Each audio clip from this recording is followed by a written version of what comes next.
Hello, bonjour, namaste, ni hao, and ohio everybody. What is going on? It is Galeriot here. Welcome back to the YouTube channel once again for another Danmachi video. And today we're going to be talking about and discussing the Alfia if story. Of course, this is a story, a what if story I should say, that came out a couple of months ago in the Astrea Record Volume 3 light novel adaptation, and of course has since been adapted in Danmachi Memoria Freese, officially translated as well as voiced over. So this is the perfect opportunity for me to talk about this what if story, because in my personal opinion, this concept is one of the best Danmachi what if concepts we've had in a very long time, in all honesty. I love this concept. This concept has been taken by many fanfic authors, and the fact that Omori sensei himself has actually made this concept into reality, I'm very excited to talk about it and discuss it, because like I said, I really like this concept, and I definitely want to talk about it and discuss the ramifications of it and the potential for it, of course, right? So of course, if you guys going to enjoy this video, please be sure to leave a like down below, subscribe to the channel for more Danmachi and Danmachi Memoria Freese content, of course, and leave a comment down below letting me know what you guys think about this what if story. Do you guys like it, dislike it? What do you think could have been done better? Do you guys want to see more from it potentially? Because there is a large chance that this could be continued, and I'll talk about that towards the end of this video. Now, this what if story, like the title suggests, is surrounded Alfia. It is surrounding Alfia, and it basically brings up the question of what if Alfia raised Bell. Now, this concept, like I said, is nothing new. I think a lot of people in the Danmachi fanfic community have actually written fanfiction on this very storyline, effectively, of what if, you know, Bell was raised by Alfia. How would his journey go? What would happen to him in Orario? And so on and so forth. And like I said, this is one of many what if stories that fanfic writers have written. Many have written about Bell joining the Loki familia. Many have, made a story about Riveria being Bell's savior against the Minotaur rather than Eyes, and so on and so forth. Some people have even changed Bell's race, effectively, right? They made him a Renard, they made him an elf, they made him various things. So while all of those what if stories are great, this one is one that actually could have very likely happened provided Alfia and Zard never joined Erebus, right? To sort of push Orario into a new direction. So there are a lot of questions that could have be raised from this what if story, I should say. You know, questions like what could have happened to Bell? How would his attitude be? How would he be when he joined Orario when he grew older? Would his training be better? You know, how would he be better skill-wise? So on and so forth. Would he join the Hestia familia anyways alongside Alfia? And of course, what would happen to Orario, especially because, well, they never got pushed into the brink of death, effectively, because Alfia and Zard never joined them. In this iteration, of course, Alfia and Zard never joined Erebus at the end of it. They were dedicated on focusing on raising Bell, basically, right? So there are a lot of questions that could be raised from this what if story that I would love to see get answered, but only some of them get answered in the what if story written by Fujino Omori.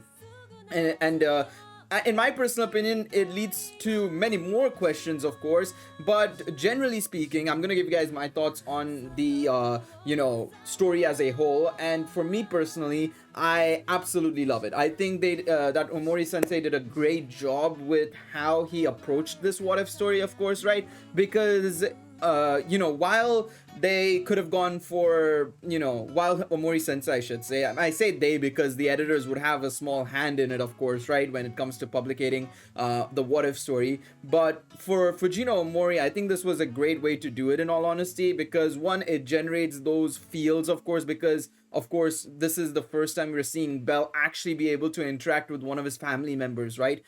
We've obviously seen him interact with his grandfather Zeus, of course, in many flashbacks and stuff. Not potentially, we've seen it happen in the game and in the anime and the light novels, right? But we've never really seen a full-on interaction. This is a 20-minute story, of course, right? If you set aside your time and you want to read it in Danmemo or on video, I think there are a couple of videos out there right now that showcase the full story, fully show it on YouTube, so you can go watch it. It's only a 20-minute read, to be quite honest. I think he does a fantastic job with actually just showing that. And for me, that's one of the best things already because, we never really linked to Bell's past. We always focus on his present and his potential future. We never really look back at what could have been. And that's fine because that's what happens in most series, right? You never look back to the past. You always look at what is the character's development right now and what the character is going to be in the future. But there are always questions. What if this had changed? What if he had done this? What if this happened? And for me, again, that's the idea of this what if story. And I mean, that's the whole concept of a what if. But I think that's one of the best things about this story is because it brings it to life and actually brings it to life and shows you exactly what Omori sensei would have done in this situation. And I think it's so interesting to see Alfia's attitude towards Bell. And of course, she talks about how she wants to gouge his eyes out literally in front of him, and Bell's reactions, of course. And it's cool to also see how Bell readily accepts Alfia as a substitute for his mother. He calls her mom midway through, and it's very interesting because Alfia talks a little bit about the offer that comes from Erebus and how they rejected it, and she brings up a question of whether it was the right decision, to stick with Bell rather than push Orario into a new direction. And again, like I said, it kind of raises more questions of what could happen if if Alfia raised Bell. It raises more questions than we already had. So obviously that's one of the more interesting things to come out of the story. But generally speaking, I think the voice actors did a fantastic job. Matsuoka did a phenomenal job as young Bell, in all honesty, with the inflections, the voices, the tone. It was brilliant, and Alfia did a brilliant job. Alfia's VA, I don't remember who Alfia's VA is. I need to double check. But I think they both did a fantastic job. They were the primary ones, actually talking in the episode. We didn't hear much from Zeus. We didn't hear much from Zard either. It was primarily Alfia. There was a little bit of Erebus, of course. And of course, Bell was the other, primarily the person voicing over the storyline. So yeah, it was kind of great to see all of that, of course. So yeah, big shout outs to Shizuka Ito. Brilliant job from both VAs, Matsuoka and Shizuka. I think they did a great job in voicing over this what if story for sure. So yeah, I mean, like I said, it raises a lot of questions, but also it answers a lot of questions in terms of what could have been for Bell. And of course, he also does a small bit at the end. There is a small section of a present Bell talking about that dream of, he had a dream of, talking to somebody, a younger, talking to somebody and seeing a younger him, talking to that somebody. Obviously, he doesn't know about Alfia. The Bell that we know right now has never seen or known about Alfia, right? Which also could lead to some more questions of like, what if we see a Bell who finds out about Alfia in the future, right? So that's also a possibility. But the one big thing that came out of this was, of course, Bell's difference from a Bell that was raised by Alfia versus a Bell that wasn't raised by Alfia. And that is his desire to become a hero, right? Right now, the present Bell that we have right now is a Bell aspiring to become a hero. It's not necessarily determination, and he talks about this at the end of the story. Is that he's a Bell that is aspiring to be a hero, whereas the Bell that he saw in his dream, the one that was being raised by Alfia, was determined to be a hero. So there's a big difference between aspiring and being determined to become a hero.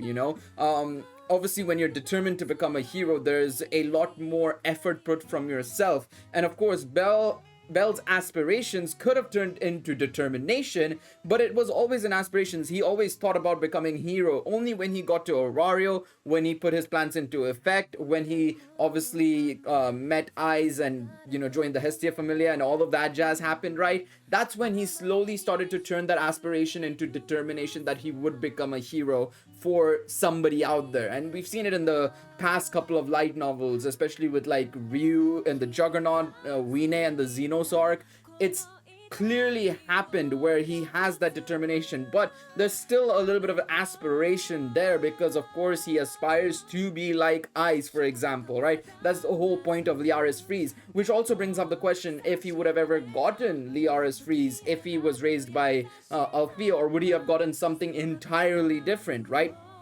So that was very interesting to see, and I really like that for sure. Is is the clear evidence of the difference between a bell raised by Alfia and a bell not raised by Alfia, I should say. So I think that was really cool for sure. And one thing that they obviously also addressed was, of course, Alfia's and Zard's training of Bell. I think that's gonna be such a cool thing if it were to actually continue, is to see what they would have done to Bell. Like, what would have happened to Bell at the age of, I think he was 5 or 6 in that storyline, right?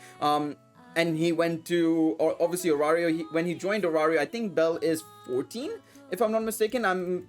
He's either 14 or 13. I keep mixing it up because it's a mix up between his and Lily's age, because I know they're like 1 year apart basically in age, and I know Bell is like Bell is 14. I think Lily is like 15 basically. And I think, with 9 years worth of training with Alfia and Zard, I mean, that's a lot of training, that is a lot of training. And yes, it is outside Orario, and it's of course not under the supervision of a god, unless they ask Zeus to actually, potentially do something there, which I doubt. It could have worked out because of everything and whatnot, and all the whole situation beforehand. But if they could have even trained him a little bit, so that when he went to Orario, he would have had the skills to show off. He would have had the experience to show off, even if he may not have had the level, the status, or anything of that sort. As long as he had the experience and training to show off, could he have still joined, potentially a stronger Familia instead of the Hestia Familia?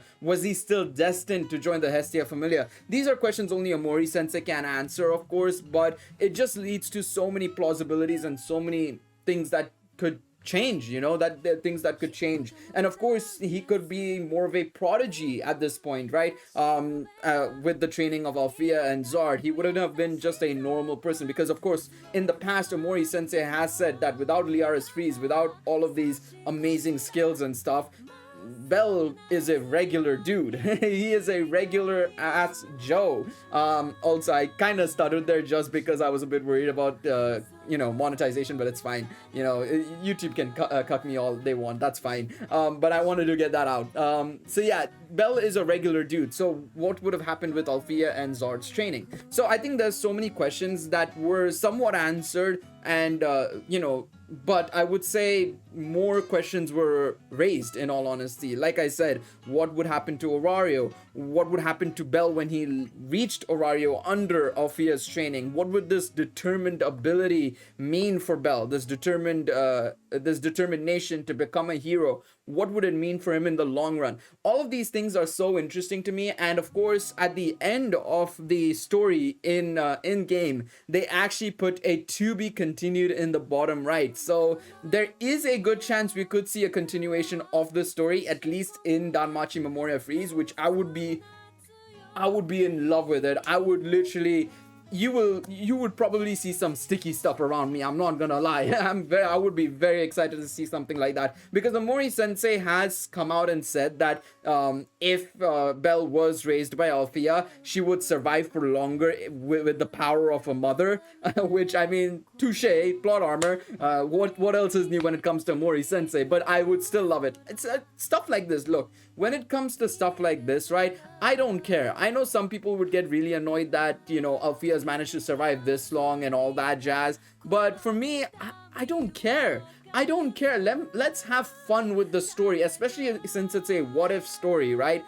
If he actually ends up making it the anniversary story for this upcoming anniversary, sorry, or he does it as a big long tail event for maybe later in the year or something like that, just enjoy it. Please don't nitpick on stuff like, oh, Alfia should have died or something like that because of her illness. Like, let's have fun with the story. Come on now. But yeah, I know a lot of people would kind of get annoyed about that stuff, so I'm just saying, please don't. I'm asking you, I'm pleading with y'all. If he does do something where he might adapt like the first 5 light novels of Danmachi, or the events of the first 5 light novels of Danmachi, and adds Alfia raising Bell to that to make it a little bit different, well, I say a little bit, a lot different, enjoy it.